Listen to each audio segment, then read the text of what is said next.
Hello beautiful creative friends, it's Belinda.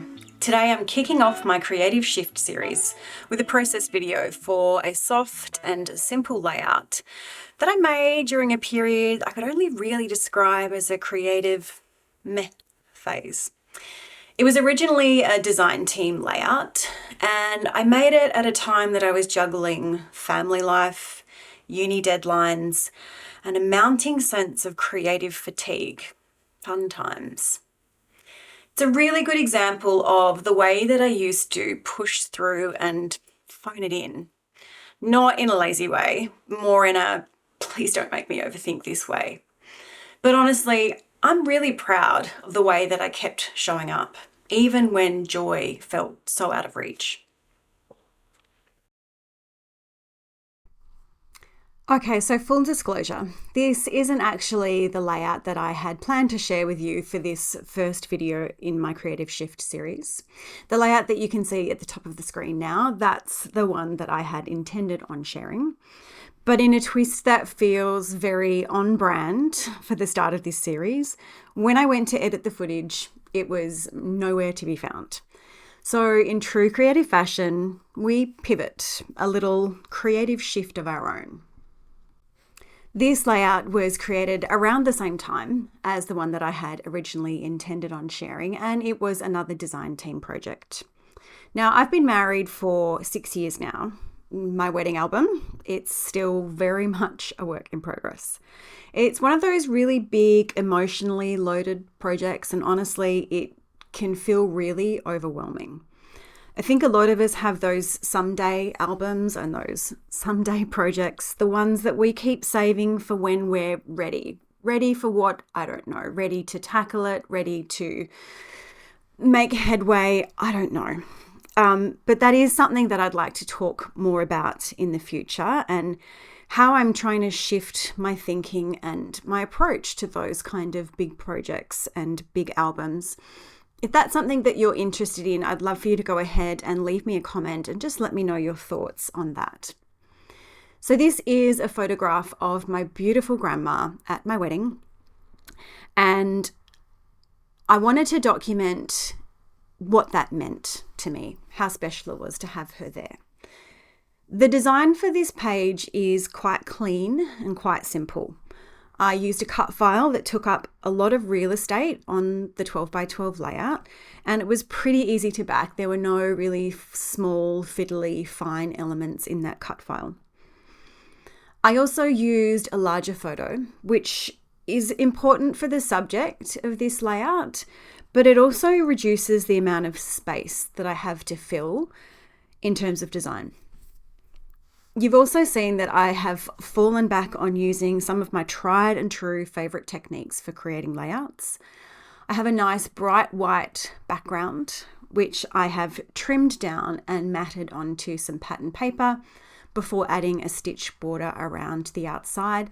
That is just something that really I love in terms of aesthetics, and I think about 95% of the layouts that I make feature that same background, the white background, the pattern paper border, and the stitching around the edge. I've also used some white cardstock to add a mat behind the photo, and that is something that I do whether it is a traditional scrapbook page or a traveler's notebook spread or a pocket page album. All of my photos will have a white border around them in some form. Most often I'm using cardstock rather than printing the border. I just like the added layer that adds. And it's something that I do almost all the time. Well, no, I do that all the time with my photos.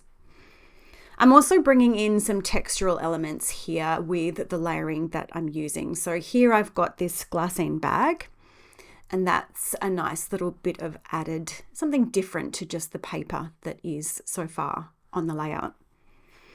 At the time, I don't think I consciously realized what was driving the choices that I was making, but so many of them were really about reducing the creative cognitive load or the mental load of creating, reducing some of the choices that I needed to make.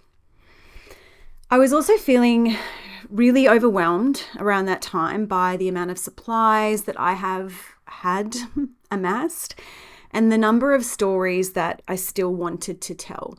So trying to limit myself to working with a fixed number of supplies was something that I was trying to do to try and reduce some of that overwhelm. And my intention with my wedding album is to be very story driven. I think that I've talked about that quite a bit in some previous videos where I've shared layouts that are going into my wedding album. But with this layout, I still wanted to find a way to honor that storytelling drive when I was still feeling a little bit creatively stuck and when I was making design choices that limited the space that I had available on the layout for journaling. So for this one, I have chosen to use some hidden journaling. It's a technique that I've used quite a few times. Sometimes it's when I have journaling that feels a bit personal that I don't want on display. Other times it is a design choice, as with this one right here. So I have grabbed that glassine bag out of my stash. It's quite tall and skinny. I made a tag to fit inside, but when I tried to pop it in, the glassine bag was just a little bit too long for the tag. So rather than start again and make another tag, I've just grabbed my sewing machine. I used a pencil to mark where I wanted the bottom of the tag to sit, and then used my sewing machine to just add some back and forth stitching along the bottom, which just stops that tag from slipping a bit further down. That was quick. It was easy. It made it really simple.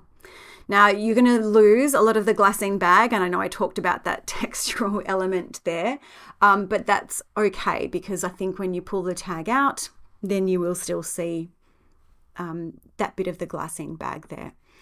And because this layout is quite simple, adding some dimension was really important. So white on white for the cut file, if I was to lay it flat against the background, it would just get lost. So I've added some foam tape. It's quite low profile foam tape behind the cut file, and that just gives it a little bit of a lift. So you can already see that it's created a bit of a shadow, which adds some dimension and helps to define that white cut file against the white background. So as I look back on this process now, I see more than just the design choices that I was making.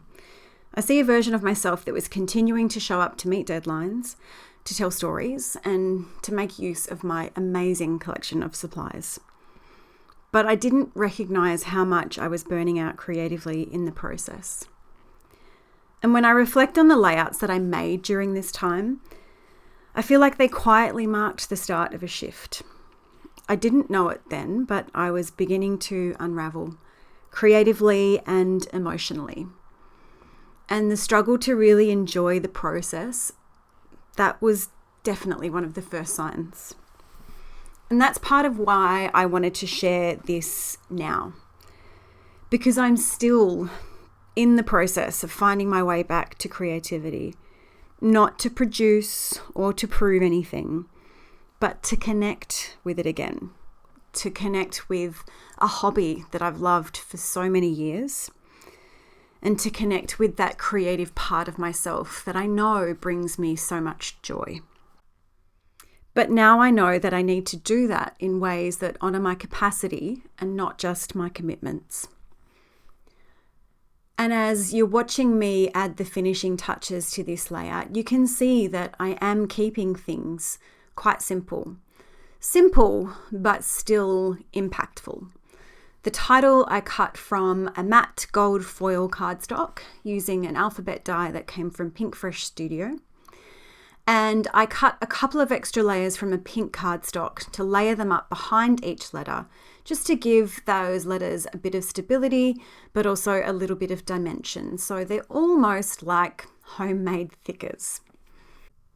And in terms of embellishing, I'm sticking to what I know works. The rule of 3. I've got 3 embellishment clusters around the photo, not just because I know that it's balanced in terms of design, but also because I know that it's going to keep the viewer's eye centered on that photo, which is the most important piece in this layout. So I've got some soft florals to the top, the bottom, and the side of the photo. And then just finishing them off with a few little extra pieces. I've got this stamped sentiment, which I cut out with a banner die. That's layered onto 2 sweet little hearts. And I do have these 2 other hearts here. I'm trying to find somewhere to put them, but I don't want to create another cluster. And really, I'd rather not put something down than put it down just for the sake of it being there. Because that gold does stand out so much, again, I'm thinking about balance. So I know that I need to bring it in a couple of different places around the layout. And I do that with these sweet little die cut foliage pieces. If you've been struggling to hold on to your creativity, whether it's through burnout or overwhelm or just life in general, I want you to know that you're not alone. Over the next few weeks, I'll be sharing more as part of this Creative Shift series. Some older projects and some more recent. And through that, I'll be reflecting on what it means to create as a neurodivergent person, as a busy person, or as a person who is just trying to figure it all out. I want to say thank you for spending your time with me today. And if any of this resonated with you, I'd love for you to stick around for what's coming next. And if you feel up to it, I'd love to hear your stories too. Because knowing that we're not alone, sometimes that makes all the difference.